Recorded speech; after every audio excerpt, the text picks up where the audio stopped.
오늘 사도 바울 맥잡기 24번째 시간 하도록 하겠습니다. 오늘 제목은 사도 바울 아그리빠 왕 앞에서 자신을 변호하다, 이렇게 이제 제목을 잡았습니다. 오늘은 25장 그 다음에 26장에 나와 있는 말씀, 좀 길지만 그 안에 우리가 이제 이해하기 어려운 이와 같은 말씀이 이제 많지 않습니다. 그래서 전체적인 상황, 그 다음에 이 부활이라고 하는 것이 무엇이고, 또 사도 바울이 어떻게 이와 같은 그 어려움을 극복하며 하나님의 이 섭리 가운데서, 바울이 다 알지는 못하잖아요, 인간이지만. 그럼에도 불구하고 그 섭리에 순응해서 이렇게 이제 나가면서 이 기독교가 전파되는 그 이런 일을 잘 감당하고 있는가. 또 예수님께서 사도 바울 다마스쿠스 도상에서 만난 그 이후에 뭐라 그랬어요? 내가 왕들과 치리자들 앞에서 나에 대해 증언하리라, 이렇게 말씀했잖아요. 그렇죠? 그래서 오늘 그런 일이 일어나는 거예요. 오늘 왕 앞에서, 그 다음에 총독이라고 하는 그 치리자 앞에서 예수 그리스도를 증언하는 그런 아름다운 일이 있는데, 너무너무 그 말이 멋있어요. 너무. 그래서 저와 여러분이 이런 걸 한번 이렇게 강해를 통해서 그 의미를 하나하나 짚어보는 이와 같은 것이 참 복된 일이 아닌가, 이렇게 생각이 듭니다. 먼저 개요를 여러분에게 좀 말씀드리겠습니다. 자, 바울이 이제 안디옥에서 파송을 받아서 3번 선교 여행을 했습니다. 그래서 1차, 2차 다 마치고 3번째 이제 선교 여행도 이제 떠나서 결국은 안디옥에서 다시 안디옥으로 돌아가야 되는데, 실제로 안디옥에서 떠났지만 3차 선교 여행은 안디옥으로 돌아가질 못했습니다. 어디에서 끝이 났어요? 예루살렘에서 이제 끝이 납니다. 그래서 전도 여행 다 마치고 예루살렘에 갔다가, 그래서 결국 유대인들에게 이제 붙잡히게 됩니다. 유대인들이 가만히 보니까 그대로 둬서는 유대인들의 모든 것이 무너져 내리고 기독교가 이제 다 흥왕하게 되고, 이렇게 되면 종교인들의 입장에서, 또 열성적인 유대교 신자들의 입장에서는 이게 도저히 수용할 수 없는 그런 일이에요. 그래서 결국은 이 사람을 죽여야 되겠구나. 여러분, 이게 참 무서운 일입니다. 종교는 사람을 죽여요. 저와 여러분이 내가 믿는 바가 있습니다. 근데 다른 사람이 그거 나하고 동의하지 않는다 그래서 그걸 죽이면 안 되는 거예요. 하나님 그런 거 원치 않습니다. 중세 로마 가톨릭 교회가 얼마나 많은 사람들 죽였어요. 그렇죠? 지금 여기도 가서 보니까 유대인들이 예수님도 죽이고, 그 다음에 어떻게 해요? 야고보도 죽이고, 그리고 또 어떻게 해요? 여기 지금 사도 바울도 죽이려고 하는 거예요. 이 사람을 죽이는 거, 하나님께서 너는 살인하지 말라 그랬잖아요. 그렇죠? 근데 내 믿음이 너무나 중요하고 확고하기 때문에 나와 같이 하지 않는다고 해서 사람을 죽이는 거는, 그건 진정한 기독교에서는 있을 수 없는 일입니다. 근데 지금 여기 사람을 죽이려고 하는 거예요. 이게 내가 믿는 바가 뭐가 잘못되어 있는가 생각할 수 있는 계기를 가져야지. 왜 이렇게 기독교가 이렇게 나타나서, 예수님이라는 사람이 나타나서 사람들이 거기를 따라가는가, 이거 생각을 안 하고 무조건 내가 믿고 있는 하나님은 옳고 내가 하는 방식이 옳으니까 나하고 다르면 그때는 다 죽여야 되겠다. 이거 있을 수 없는 일입니다. 왜 그래요? 하나님은 사람을 살리는 분이지 죽이는 분이 아니거든요. 자, 그래서 이 사람들이 몰래 숨어 있다가 바울을 이제 죽이려고 하니까 결국은 총대장이 이걸 알게 되고, 그래서 예루살렘에서 가이사랴로 근한 500명의 군대를 같이 이제 호위병으로 이제 붙여갖고, 그래서 가이사랴로 내려가게 됩니다. 자, 이렇게 되다 보니까 한 100km 정도 떨어졌거든요. 이렇게 되다 보니까 여기 예루살렘에 있는 이 유대인들의 이 치리자들이 어쩔 수 없이 가이사랴로 내려와서, 그래서 이 사람들 앞에서 서로 변론하는 그런 내용이 그 안에 기록이 되어 있습니다. 자, 이런 가운데 이 바울이 이 사도행전 24장에 가서 보면 이렇게 이제 기록이 돼, 24장 14절 15절에 이제 벨릭스 앞에서 이야기하는 거예요. 내가 이것을 가깝게 고백하오니 곧 나는 그들이 이단이라 하는 그 길을 따라 내 조상들의 하나님께 그렇게 경배하고 율법과 대언자들의 글에 기록된 모든 것을 믿나이다. 또 그들도 스스로 인정하는 바 하나님을 향한 소망을 내가 가졌으니 그것은 곧 죽은 자들의 부활, 즉 의로운 자들의 부활과 불의한 자들의 부활이 있으리라는 것입니다. 이렇게 이제 이야기를 하는 겁니다. 그러니까 바울이 뭐라고 얘기하냐, 지금까지는 내가 모세가 전해준 율법에 따라서 그 하나님을, 그 율법의 형태를 가지고, 형식을 가지고 그렇게 하나님을 섬겼다. 근데 시대가 바뀌었다는 거예요. 내가 예수님을 만나고 나서 시대가 바뀐 걸 알게 됐다는 거예요. 그래서 나는 다른 하나님을 섬기는 게 아니라 내 조상들이 지금까지 섬기던 그 하나님을 지금 그대로 섬기는데 방법이 바뀌었다는 거예요, 여러분. 구약이 아니라 이제 신약 시대가 이제 도래가 돼서 나는 나에게 나타나신 그 예수 그리스도, 부활하신 그분, 그래서 그 부활하신 그분이 내게 알려준 그 방식에 따라 그래서 이 신약 시대가 열리면서 오직 예수 그리스도를 믿는 그 믿음으로 말미암아 하나님 앞에 나간다고 하는 이러한 그 믿음을 가지고 나는 동일하신 그 하나님을 믿고 있는 거다. 다시 말해 새 시대가 열렸다. 나는 그 새 시대가 열려서 새 포도즙은 새 부대에 이제 담아야 되기 때문에 그 일을 나는 하고 있는 거다. 이렇게 이제 이야기하는 거예요. 벨릭스가 이제 가만히 보니까 이거 자기가 풀 수가 없는 겁니다. 그래서 이 모든 것을 이제 연기하고 이제 다음에 하자. 이렇게 이제 이야기를 했습니다. 그리고 가만히 사도 바울을 보니까 이 사람이 보통 사람이 아닌 겁니다. 그렇죠? 그래서 자기 아내 드루실라와 함께 바울의 말을 좀 개인적으로 한번 좀 들어봐야 되겠다 해서 바울을 이제 초대했어요. 그랬더니 바울이 오자마자 저 같으면, 여러분 같으면, 보통 사람 같으면 이 총독에게 잘 보여갖고 여길 벗어나야지 이렇게 생각하면 총독이 기뻐하는 그런 말을 해야 될 거 아닙니까? 감언 이설로. 그렇죠? 근데 그게 아니에요. 오자마자 뭘 얘기해요? 거기 가서 보니까, 여기 24절 끝에 가서 보니까 그리스도를 믿는 믿음에 관해 그의 말을 이제 들었는데 바울이 뭐라고 얘기하냐? 의와 절제와 다가올 심판. 그렇죠? 아무리 총독이라 해도 의로운 일을 해야 되고 그다음에 총독이 사람을 죽이거나 누구를 뭐 이렇게 해할 수 있는 권한이 있어도 절제해야 된다. 왜 그러냐? 총독이든 뭐 왕이든 대통령이든 누구든 다 하나님 앞에 서서 심판을 받아야 되기 때문에 그래서 이런 것을 예비하면서 하는 그런 사람이 돼야 한다고 설교를 하니까 거기 뭐라고 그렇게 기록이 돼 있어요. 그래서 벨릭스가 이 말을 듣고 떨었다 그랬어요. 한 번도 이런 말을 들어본 적이 없는 거예요. 그래서 막 떨고 다음에 좋은 시간이 되면 그때 와서 내 말을 다시 듣겠다 이렇게 하고 바울에게서 이제 뇌물을 받으려고 하는 그런 일들을 하다가 결국은 이 사람이 구원받지 못하는 그런 불행한 일이 이제 생기게 됐다. 이렇게 하면서 시간이 이제 흘러갔어요. 이 두 해가 이제 흘러가서 이제 총독이 바뀌게 됩니다. 그래서 벨릭스 대신에 보르기오 베스도라고 한 사람이 이 유대 지방에 이제 총독으로 오는 내용이 그 안에 이제 기록이 되어 있습니다.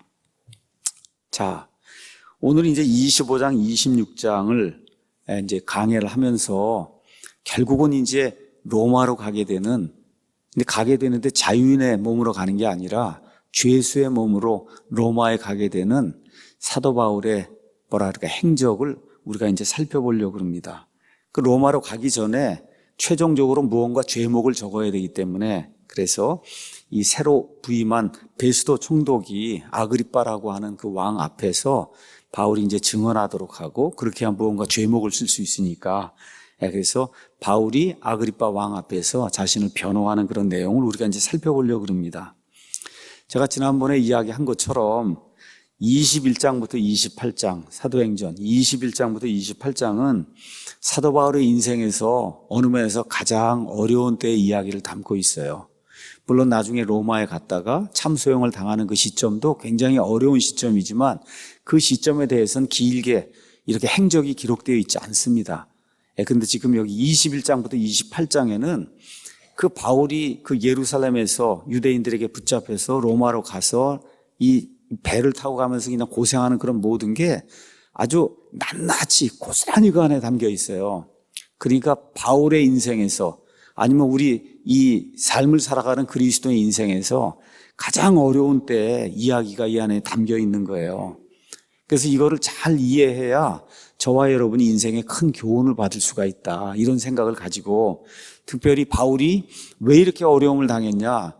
바울이 그냥 기존 기득권 세력에 그대로 순응하고 유대교에 그대로 있었으면 바울은 어느 면에서 사내들인 공회원이 될 수도 있는 그런 그 놀라운 학식과 이와 같은 지식을 가진 그런 사람이었거든요.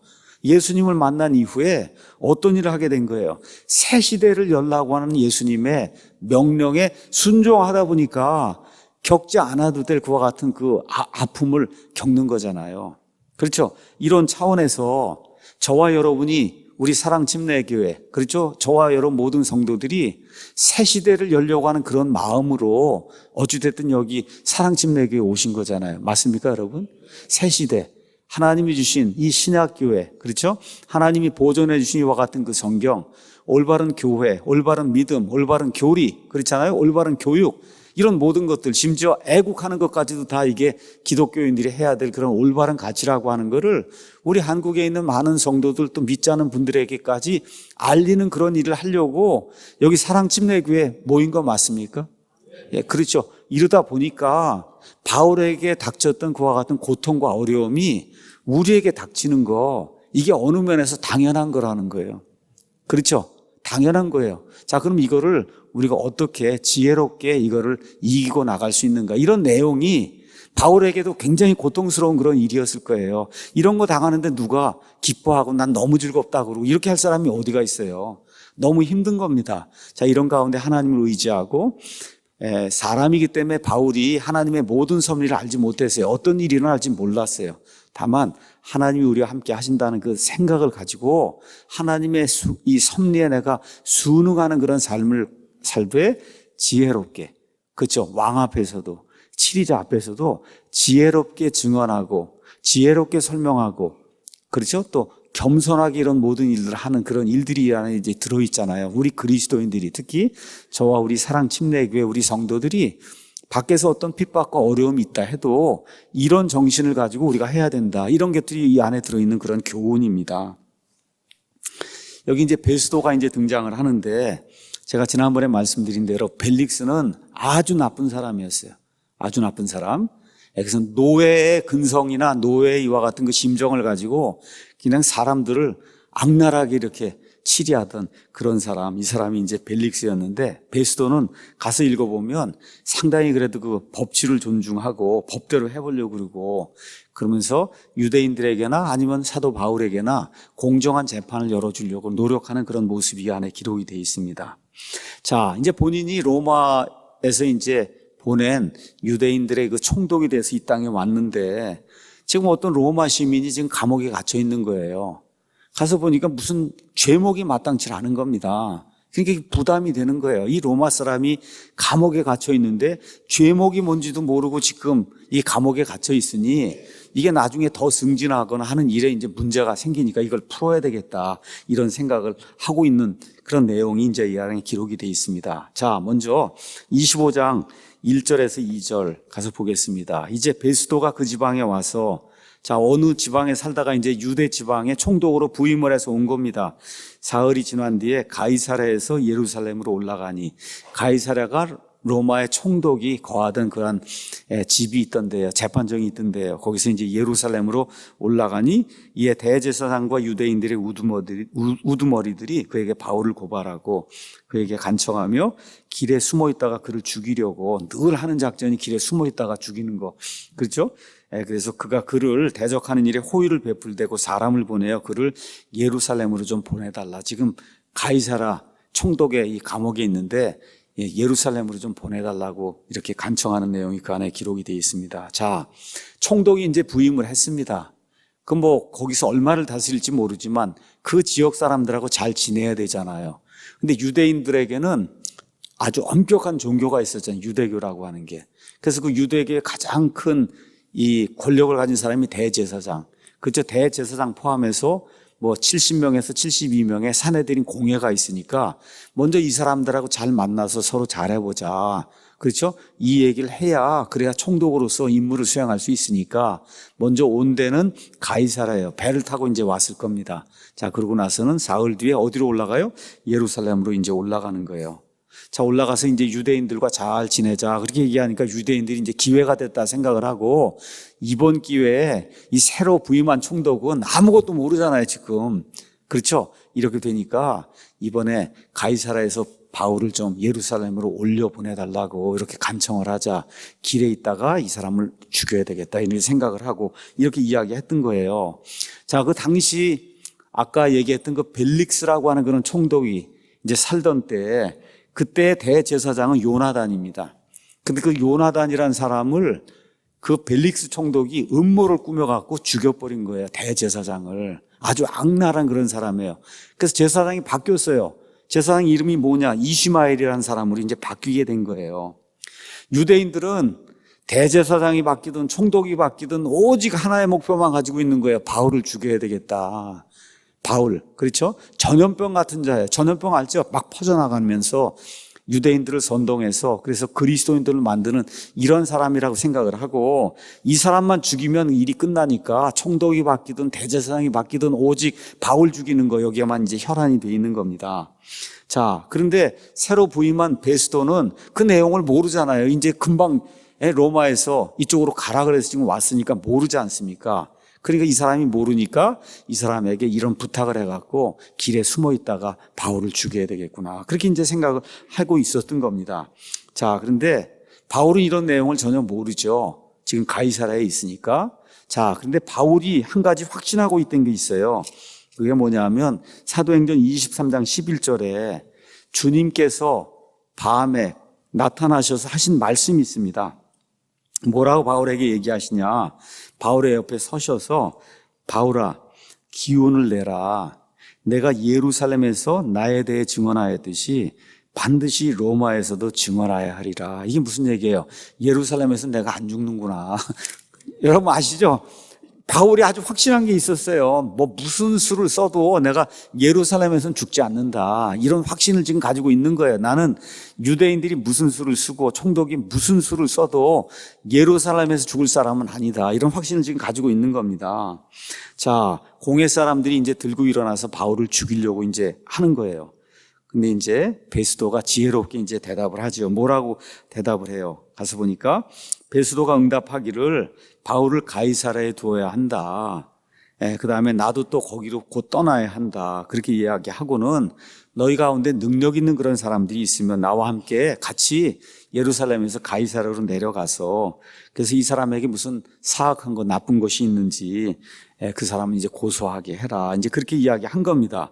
그래서 거기 유대인들하고 잘 지내고 한 열흘쯤 이제 지낸 다음에 열흘 이상 머무르고 가이사랴로 이제 내려가서, 그리고는 곧바로 그 다음 날 재판석에 앉아 바울을 데려오라고 이제 명령을 한 겁니다. 그래서 바울이 나오고 또 예루살렘에 올라갔을 때 거기 같이 내려오자고 해서 말 잘하고, 그렇죠, 고소 잘할 수 있는 변호인단 뭐 이렇게 꾸며가지고 유대인들이 이제 내려오게 된 거예요. 그렇죠? 자, 이렇게 내려왔는데 문제가 뭐냐? 7절에 가서 보니까 바울이 나오매 예루살렘에서 내려온 유대인들이 둘러서서 여러 가지 중대한 고소거리로 바울을 고소하되 그것들에 대한 증거를 못 대는 거예요. 이거다 저거다 뭐다 해가지고 계속 이 사람이 잘못했으니까 죽여야 된다 얘기를 하는데 증거가 없잖아요. 증거가. 이게 문제인 거예요. 증거가 없습니다. 자, 이렇게 이제 하는 가운데 바울이 참지 못하고 뭐라 그래요? 8절에 자기를 위하여 이제 답변해대. 뭐라고 얘기해요? 내가 유대인들의 율법이나 성전이나 카이사르에 대해 결코 어떤 잘못도 저지르지 않았다. 이 사람들이 계속 고소를 하는데, 우리 예수님 십자가에 달리기 전에 많은 사람들이 와서 고소를 하는데 증거가 없잖아요. 그렇죠? 여기 지금 바울도 마찬가지예요. 뭐 와서 고소를 이것저것 이런 항목으로 하는데 없는 겁니다. 그래서 바울이 일어나서 얘기하는 거예요. 내가 율법, 그 다음에 유대인들이 귀중하게 여기는 성전에는 무슨 이방인들을 데리고 간다, 이런 일 하지 않았다. 또 내가 로마 시민이고 또 지금 로마 제국에 살고 있는데 로마 제국의 카이사르에 대적하는 어떤 일을 했다 그러면 내가 죽어야 되지만 그런 거 한 것이 없다, 이제 이야기를 하는 겁니다. 근데 이제 베스도가 방금 취임을 했잖아요. 그럼 자기가 2년이고 3년이고 그 부임한 동안에 유대인들하고 잘 지내야 되는데, 그런 차원에서는 지금 유대인들이 지금 예루살렘에서 여기까지 내려와 갖고 막 이렇게 하는데 증거는 못 대고 쩔쩔매고 있고 이렇게 이제 하고 있으니까, 그래도 이 사람들하고 잘 지내야 되니까 거기 뭐라고 기록이 돼 있어요? 9절에 유대인들을 기쁘게 하려고, 그래서 바울이 잘못이 없다는 게 이렇게 눈에 보이는데도 불구하고 내가 예루살렘으로 올라가 거기서 이 일들에 대한 내 앞에서 재판을 받으려고 하느냐 하고 유대인들에게 호의를 베푸는 그런 말을 하게 된 거예요. 그렇죠? 근데 이미 이 바울의 마음속에는 예루살렘으로 올라갔다가는 이제 죽을 수밖에 없다는 그런 생각이 들어서 10절에 바울이 뭐라 그래요? 내가 지금 카이사르의 재판석 앞에 서 있으니까 마땅히 거기서 재판을 받아야지. 난 로마 사람이고 그래서 예루살렘으로 올라갈 수 없다. 나는 하나도 잘못한 게 없다. 유대인들에게 특별히 하나도 잘못한 게 없다. 종교법으로 내가 시시비비를 가릴 그와 같은 내용이 없다. 그렇게 얘기하는 거예요. 이 11절이 참 중요한 내용입니다. 우리 그리스도인들이 좀 이렇게 외우고 있어도 좋아요. 만일 내가 범죄자이거나 혹은 죽을 짓을 하였으면 죽는 것을 마다하지 아니할 터이나 만일 이 사람들이 나를 고소한 이 일들 중에서 그런 것이 없다면 아무도 나를 그들에게 넘겨줄 수 없다. 우리 그리스도인이라 해도 세상에서 법이 정해놓은 그러한 규정을 어기고 그래서 심지어 죽을 짓을 했으면 그러면 죽는 게 마땅하다는 거예요. 그러니까 세상의 법도 잘 지키고 살아야 된다는 겁니다. 세상의 법도 잘 지키고 살아야 된다. 그러면서 뭐라고 얘기해요? 내가 카이사르에게 청원한다. 내가 로마 시민으로서 로마에 있는 카이사르에게 내가 청원합니다. 이렇게 되니까 베스도가 더 이상 진행할 수가 없잖아요. 유대인들을 이렇게 기쁘게 하려고 예루살렘에 가서 종교법에 따라 그렇게 해서 이제 심판을 받으라고 했는데 난 로마 시민이기 때문에 그럴 수 없다. 뭐라는 거예요? 난 로마에 가서 카이사르 앞에서 심판을 받겠다. 이게 얼마나 지혜로운 일인지. 그러니까 자기가 가지고 있던 그 로마 시민권을 잘 사용을 해서 이 종교인들의 이 손아귀에서 벗어나는 이와 같은 지혜가 이 안에 이제 기록이 되어 있습니다. 이렇게 얘기하니까 베스도가 공회와 협의하고 응답하되 내가 카이사라에게 청원하였느냐 카이사라에게 내가 갈지니라. 자, 공회하고 이제 협의한 내용도 마찬가지예요. 공회도 가서 고소를 하는데 자기들이 암만 고소해도 고소할 증거가 없으니까 그러니까 아예 이 사람은 여기 유대 땅에 두지 말고 아예 로마로 보내버리면 깨끗하잖아요. 그렇죠? 그러니까 유대인들의 입장에서는 죽이지 못하면 그럼 차라리 그냥 딴 나라로 가서 살게 추방해버리면 깨끗하니까 그렇게 되니까 공회도 좋다고 생각을 하고 그다음에 여기 베스도 입장에서도 자기가 와서 이제 이 나라를 다스려야 되는데 이런 문제가 있어갖고 처음부터 이게 일이 꼬이면 안 되니까 그래서 둘이 합의해서 어디로 보내기로 한 거예요? 로마로 가라. 그 당시에 로마의 황제가 누구예요? 네로입니다, 여러분.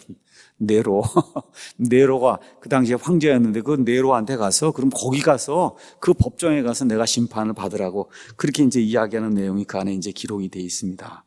자, 그래서 여기 11절에 가서 보면 말 그대로 비장함이 그 안에 이제 들어있는 거예요. 그렇죠? 여기 가서 아시다시피 네로가 얼마나 폭군이에요. 가서 죽이라 그러면 그냥 죽고 마는 거거든요. 들어볼 것도 없고. 그러니까 이렇게까지 이야기하면서 예루살렘을 내가 피하지 않으면 안 되겠구나 하는 그런 절박함이 그 안에 이제 들어가게 되는 겁니다. 자, 이런 가운데 어떤 일이 생기냐. 며칠 뒤에 아그리빠 왕과 버니게가 베스도에게 문안하러 이제 가이사랴에 왔다는 겁니다. 자, 이제 내용을 여러분에게 좀 설명하겠습니다. 총독에게 이제 문제가 생긴 거예요. 유대인들을 이제 화나게 하지는 않았어요. 그렇죠. 이제 내쫓기로 이제 했으니까. 그러니까 다 윈윈을 한 거예요. 근데 문제는 이제 자기에게 떨어진 거예요. 이 죄수를 지금 로마에 보내야 되는데 무슨 죄목으로 보내야 될지 그걸 글을 써서 보내야 될 텐데 앞만 봐도 무슨 죄목이 없는 겁니다. 그렇죠.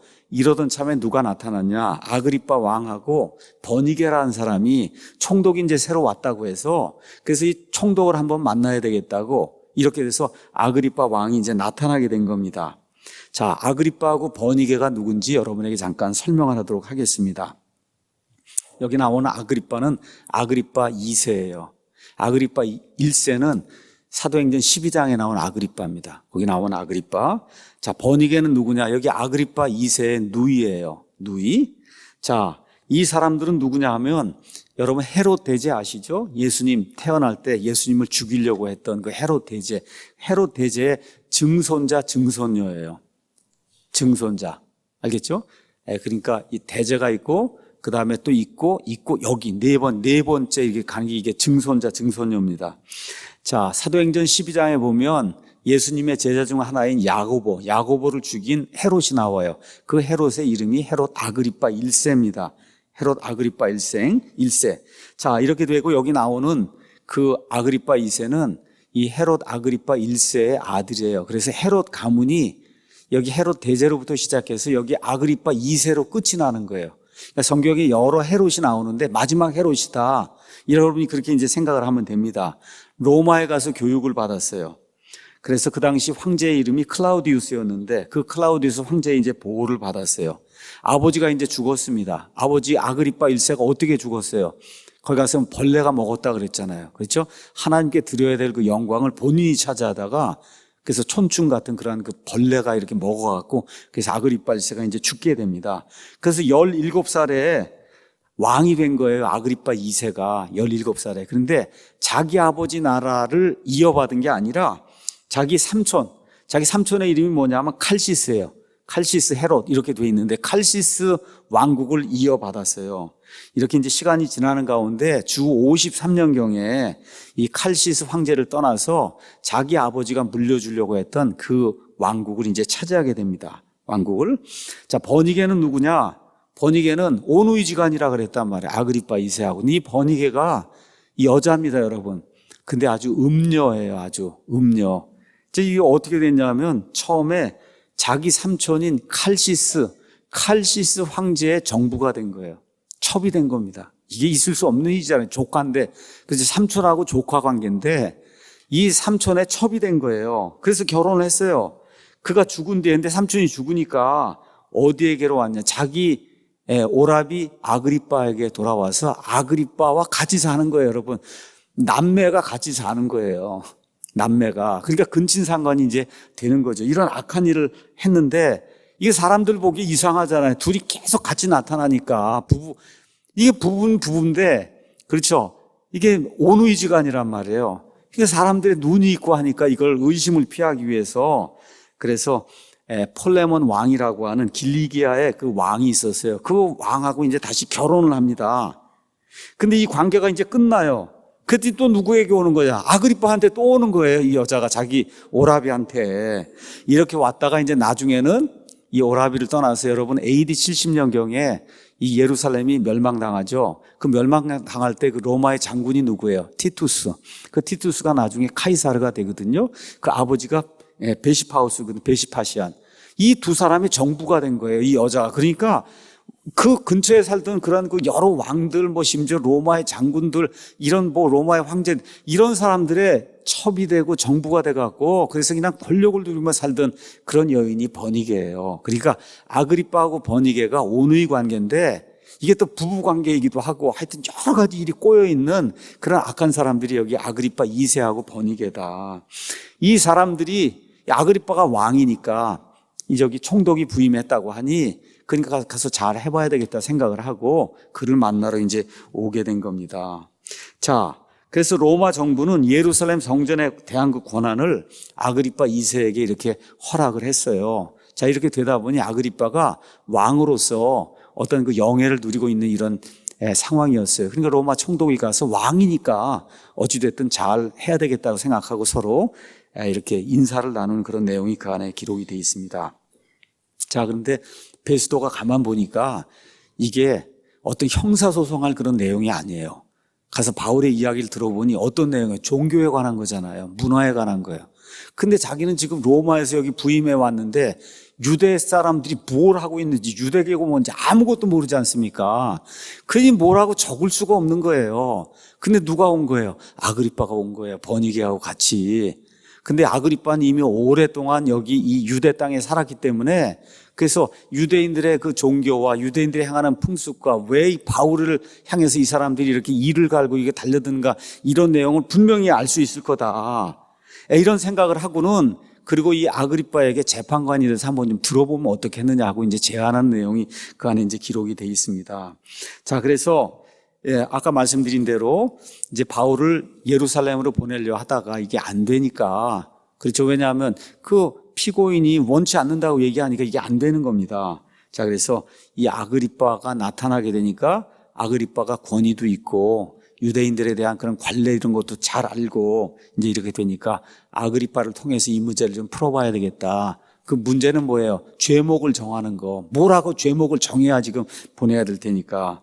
자, 그래서 실제로 여기 26장에 가서 바울이 얘기하는 걸 보면 아그리빠 왕이여 유대인들이 나를 고소한 모든 일에 관하여 내가 이날 왕 앞에서 나를 위해 답변할 터이므로 다행으로 생각하오니 이는 특히 왕께서 유대인들 가운데 있는 모든 관례와 문제를 잘 아시는 줄 내가 알기 때문입니다. 그러니까 바울이 인정할 정도로 아그리빠가 로마 문화에도 정통하고 유대인들의 문화에도 아주 정통했던 거예요.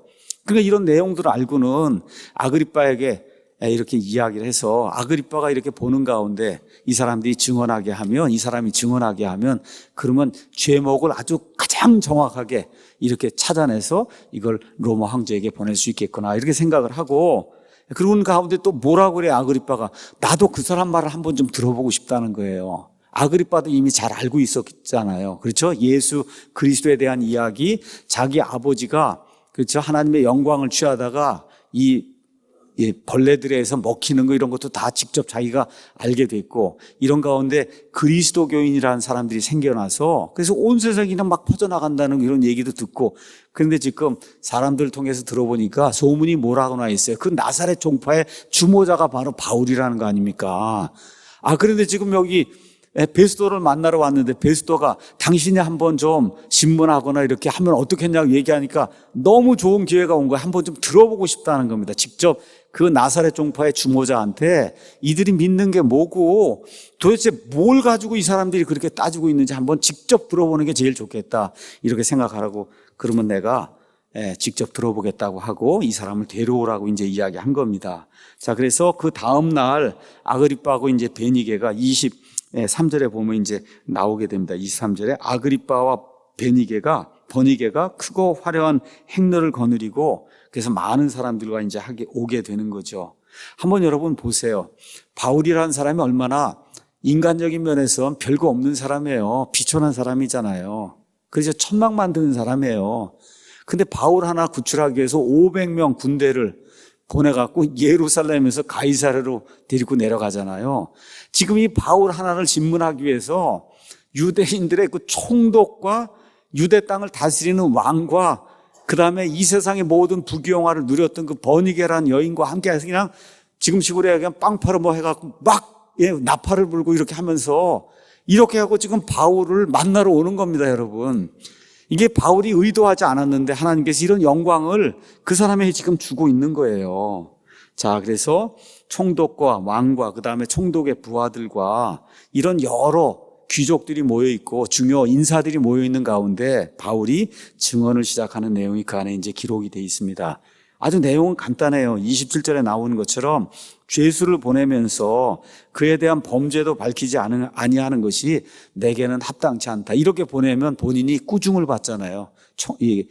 카이사라한테. 그러니까 이건 안 되겠다 해서 어쩔 수 없이 여기 아그리빠 왕과 그다음에 버니게와 여러 사람들 가운데 이 사람이 나와서 직접 증언하도록 그렇게 제가 만들었습니다. 자, 이렇게 얘기하니까 1절에 아그리빠가 바울에게 얘기하죠. 너 자신을 위해 말하는 것을 내가 허락한다. 그렇죠? 그러니까 바울이 손을 내밀고 이제 뭐 어느 면에서 선서를 거죠. 선서, 내가 진실만을 이야기하겠다. 이렇게 얘기하면서 아그리빠에 대한 먼저 뭐라 그럴까, 왕에 대한 충성심, 아니면 왕에 대해서 성경이 뭐 그랬잖아요. 이 위에 있는 권력들이 하나님에게서 오기 때문에 그래서 이들의 권위에 순종하라고. 그래서 이제 이와 같은 그 좋은 말을 이제 시작을 하고 그러고서 이제 얘기를 하는 겁니다. 자, 4절에서 이제 11절 가서 보면은 내가 젊었을 때 처음으로 예루살렘에서 내 민족 가운데서 지냈다. 이거 한 12살 이후부터입니다. 어디서 태어났어요? 지금의 터키 지방의 다소에서 태어났어요. 그래서 거기서 유대인들 교육을 받다가 아이가 너무 청명하고 그러니까 유대인들이 랍비로 삼아야 되겠다 해서 아버지가 유학을 보냈단 말이에요. 12살쯤부터. 그렇죠? 그래서 그때부터 지금까지 살아온 그런 방식은 모든 유대인들이 다 안다. 나에 대해서 물어보면 다 안다는 거예요. 누구의 문화생으로 들어갔어요? 가말리엘의 문화생으로 들어갔으니까 아주 똑똑한 그런 사람이었습니다. 그래서 그들이 처음부터 나를 알았으니 만일 그들이 증언하고자 한다면 내가 우리 종교의 가장 엄한 분파가 많습니다. 바리새인이 있어요. 사두개인이 있어요. 에세네파가 있어요. 헤롯 당원이 있어요. 여러 분파가 있는데 우리 종교의 분파 중에 가장 엄격한 분파가 뭐냐? 바리새인이에요.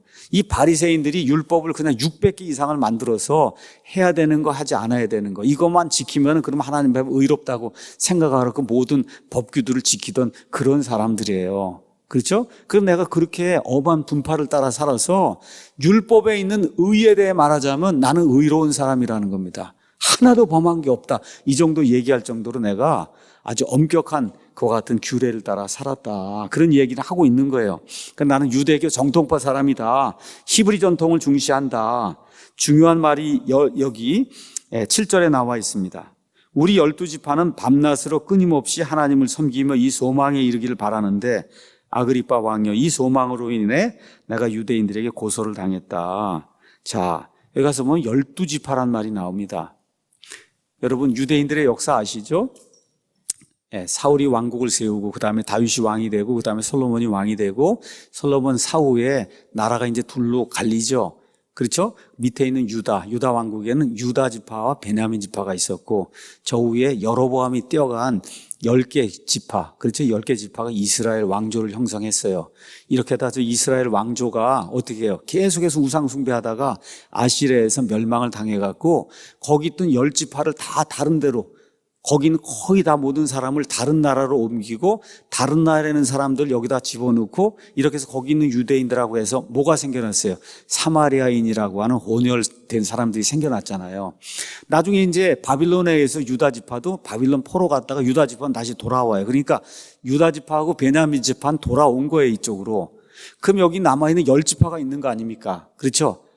많은 사람들이 10지파는 다 없어졌다 생각하는데 바울이 지금 뭐라 그래요? 그게 생기고 나서 지금 600년이 넘은 겁니다. 그 일이 생기고 나서 600년, 700년이 넘었어요. 근데 뭐라 그래요? 우리 12지파라고 이야기하는 거예요. 우리 12지파. 그 얘기는 무슨 얘기입니까? 하나님께서 하나님의 섭리를 통해 그 이스라엘 10지파에 속했던 사람들 포로 생활 갔다가 그래도 다시 남아서 이 땅에 남아있게 해주셔서 예수님 당시에 이미 12지파가 있다는 걸 얘기하는 거예요. 그러니까 이런 거 생각을 못하고 10지파는 없어졌다 그러고 또 어떤 사람들은 그 중에 뭐 하나가 또 뭐 우리나라 와서 뭐 단지파가 단군이 됐다 그러고 뭐 저기 이스라엘 저기 영국은 또 뭐라 그래요? 우리가 유다지파라 그러고 뭐 등등 이렇게 이론을 펴거든요. 그거 아니에요. 여기 가서 보니 우리 12지파 얘기하면 12지파가 있다는 얘기죠. 맞습니까? 근데 사도 바울 당시 12지파가 있었단 말이에요. 마태복음 19장 28절 가서 보면 예수님께서 마지막 재림하시는 때 그 12지파가 새로 나게 하는 그 때에 그 12지파가 존재하고 이 12명의 제자들이 그 12지파를 다스리는 그런 사람이 되게 한다. 그러니까 하나님의 섭리로 12지파가 존재한다는 거예요. 야고보서 1장 1절에 가서 보면 널리 흩어진 12지파에게 문안한다. 그럼 12지파가 있어요? 없어요? 있는 거예요. 그래서 야곱의 그 12지파가 예수님 당시에도 존재했고 지금도 있을까요? 없을까요? 지금도 있습니다. 지금도 있는 거예요. 그렇게 돼서 12지파가 지금 저 안에 지금 들어있는 거다. 이걸 저와 여러분이 꼭 기억을 해야 됩니다. 자, 그래서 하나님은 자신의 백성이 누구인가를 정확히 아시고 사람은 모를 수 있어요. 내가 어느 지파에 속해 있는지. 이 유대인들이 하나님은 어떤 사람이 어느 지파에 있는가를 다 지금도 알고 계신다는 거예요. 여러분 또 신천지 생각하시고 우리도 뭐 12지파에 속했다 이러면 안 됩니다. 제가 말씀드리는 12지파는 유대인들의 12지파예요. 유대인들. 저 팔레스타인 땅에 들어온 그 유대인들의 12지파가 사실은 오랫동안 지나는 가운데 무슨 지파에 속했는데 본인이 모를 수 있어요. 근데 하나님은 아신다는 겁니다. 하나님은. 그래서 그 12지파 이야기를 지금 하고 있는 거예요. 자, 그러면서 뭐라고 이제 이야기하느냐. 8절에 가서 당신들은 어찌하여 하나님께서 죽은 자들을 살리신다는 것은 믿을 수 없는 일로 생각하냐. 이게 사도행전의 대주제입니다. 이게 기독교의 대주제예요. 이방인이든 유대인이든 그렇죠? 또 믿지 않는 그런 그 모든 사람들이 주장하는 건 사람은 없어진다는 겁니다. 근데 성경의 가장 핵심 주제가 뭐예요? 우리는 부활한다는 거 아니에요. 그렇죠? 이 세상에 하나님을 믿지 않는 그런 모든 사람들은 윤회를 믿는 거예요. 어떻게 해요? 이거 끝난 다음에 뭐 새도 되고 뭐 모도 되고 이렇게 자꾸 돌아간다. 이 윤회를 믿는 거고 아니면 없어져 버린다는 소멸을 믿는 거고 기독교는 부활을 믿는다는 거예요. 그래서 창조하신 하나님이 사람들을 다시 살린다는 이 사실을 왜 믿을 수 없는 일로 그렇게 자꾸 생각을 하느냐. 기독교의 핵심 주제. 그래서 고린도전서 15장에 이 부활이 없으면 우리의 믿는 바가 헛것이라 그랬잖아요. 여러분 맞습니까? 우리가 왜 예수님을 믿느냐? 부활하려고 믿는 겁니다, 여러분. 영원히 사는 부활을 우리가 고대하기 때문에 예수님을 믿는 거예요. 이 부활이 없으면 우리에게 선포하는 게 다 헛것이고, 그렇죠? 이 세상에서 우리가 가장 비참한 자다. 맞습니까? 바울이 그렇게 이야기하는 거예요. 하나님께서 우리에게 그렇게 이야기하는 겁니다. 그 이후에 바울이 자기 자신을 소개하는 거예요. 9절에서 11절에는 나는 원래 원래 처음부터 기독교인이 아니었다. 기독교인들을 엄청나게 핍박하던 그런 사람이었다. 12절에서 15절은 또 다마스쿠스 도상 이야기를 다시 한번 할 수밖에 없잖아요. 지금 아그리빠가 얘기를 다 하라고 하니까 내가 예수님을 믿게 된 그 동기가 어떻게 된 거다를 다시 한번 이제 설명을 하는 겁니다. 자, 이 얘기를 다 한 다음에 여러분 아는 내용이니까 16절에서 18절이 여기 가장 중요한 그런 말씀 중에 하나입니다. 자, 뭐라고 이제 돼 있냐? 하나님이 바울을 부르셨어요. 너는 일어나 네 발로 서라. 내가 네게 나타난 것은 이 목적을 성취하기 위함이다. 여러분, 바울에게만 주어진 목적이 아니라 저와 여러분에게 주신 목적이에요. 자, 보세요. 뭐냐? 내가 본 이 일들과 또 앞으로 내가 네게 나타낼 그 일들에 대하여 너를 사역자와 증인으로 삼는다. 그러니까 저와 여러분이 예수님을 믿었으면 사역자, 섬기는 자와 증인이 돼야 된다는 거예요. 증인. 그럼 뭘 하는 증인이냐? 내가 너를 백성과 유대인 백성과 이방인들에게서 건져내어 이제 그들에게 보내는, 누구에게 보내요? 이방인들에게 지금 보낸단 말이에요. 자, 저와 여러분, 우리 사랑 침례교회가 해야 될 일이 18절에 나와 있으니 우리가 같이 한번 좀 읽어보겠습니다. 사도행전 26장 18절 다 같이 읽겠습니다. 그들의 눈을 열어주어 그들을 어둠에서 빛으로 사탄의 권세에서 하나님께로 돌아오게 하려 하며 또 그들이 죄들의 용서를 받고 내 안에 있는 믿음으로 거룩히 구별된 자들 가운데서 상속 유혹을 받게 하려 합니다. 자, 저와 여러분이 구원받았어요. 구원받은데 목적이 있다는 거예요. 목적이 나만 구원받고 나만 잘 살라는 게 아니라 증인이 돼야 되는데 밖에 나가서 믿지 않은 자들의 눈을 열어줘야 된다는 거예요. 여러분, 이렇게 눈 열려고 하지 마세요.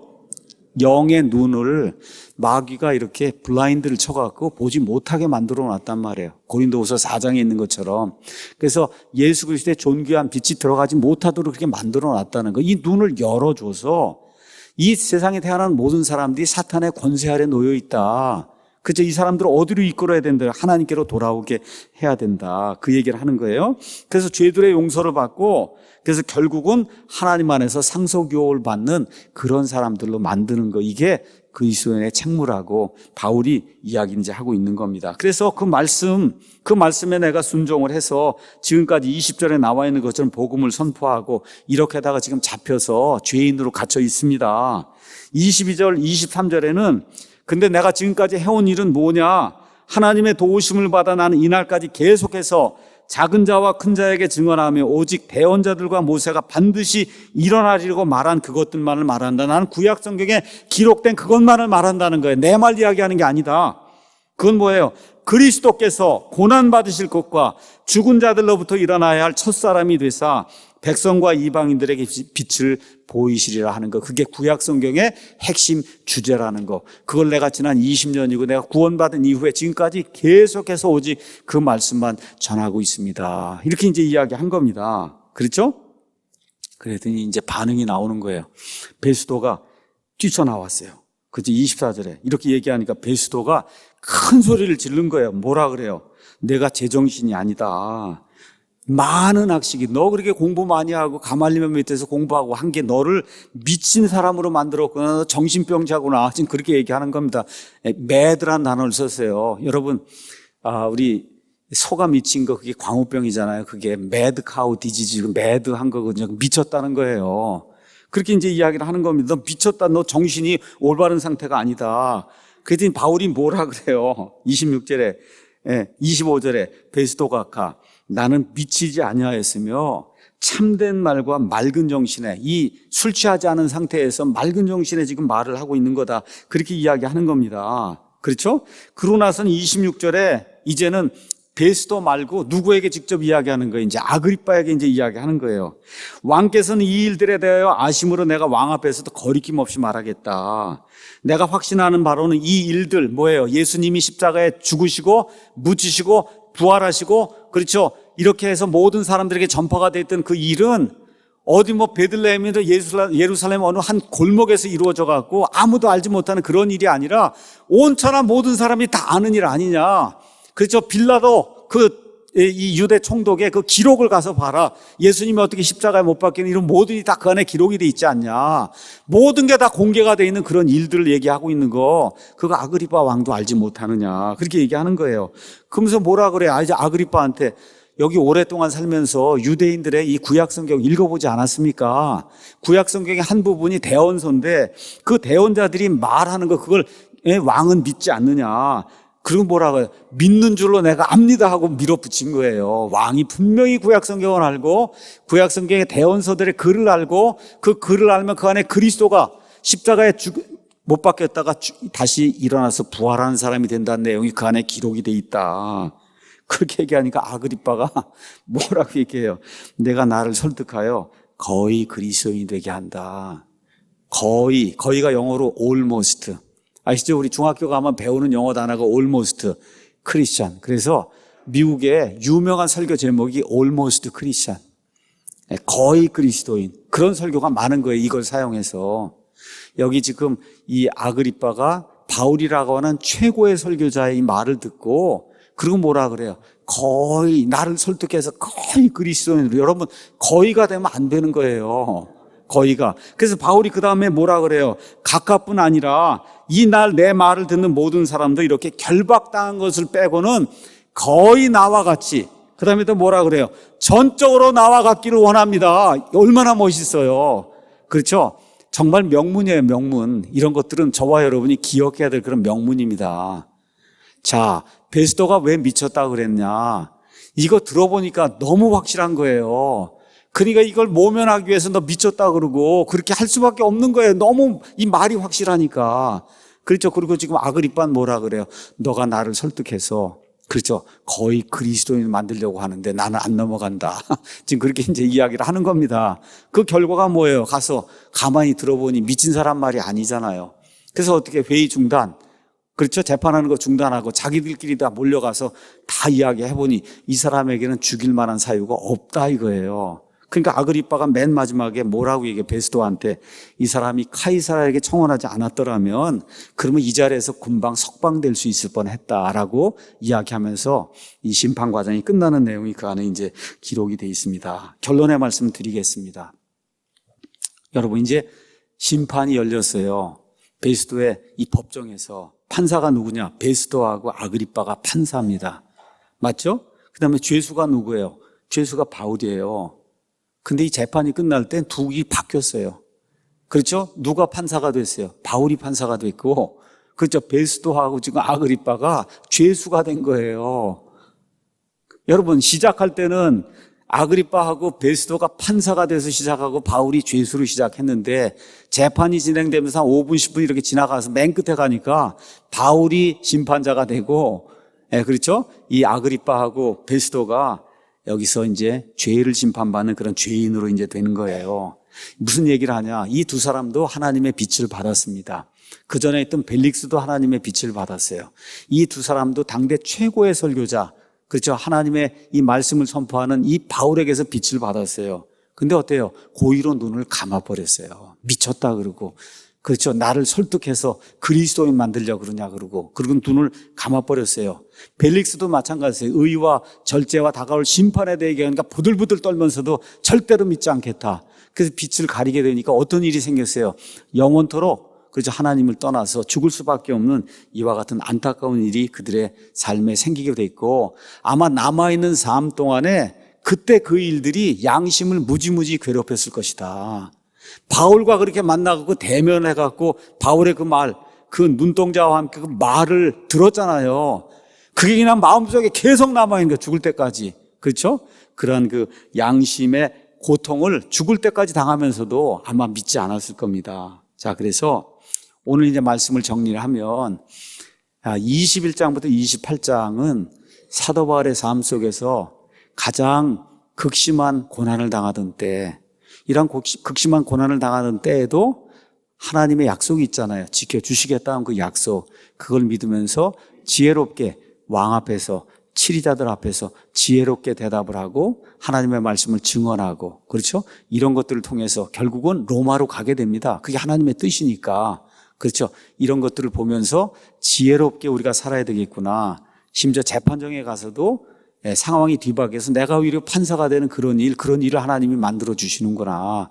이런 것들을 기억하며 저와 같이 우리와 함께 이게 같이 사랑 침례교회를 통해서 우리가 새로운 가치를 이 땅에 지금 전파하려고 그러는 거잖아요. 사도 바울처럼. 그럼 반드시 이런 일이 일어난다. 그렇죠? 기득권에서 그냥 두지 않을 거 아닙니까? 이런 일이 반드시 일어난다는 거예요. 어떻게 겸손하게 지혜롭게 또 용기를 가지고 하나님의 약속을 믿으며 하나님이 함께 하실 때 바울이 결국은 끝에 가서 로마에까지 가서 말씀을 다 선포하고 자기의 달려갈 길을 다 마치고 하나님께 가지 않았습니까? 이런 일을 감당하는 우리 사랑침례교회 저와 모든 성도가 되기를 예수님의 이름으로 축원합니다.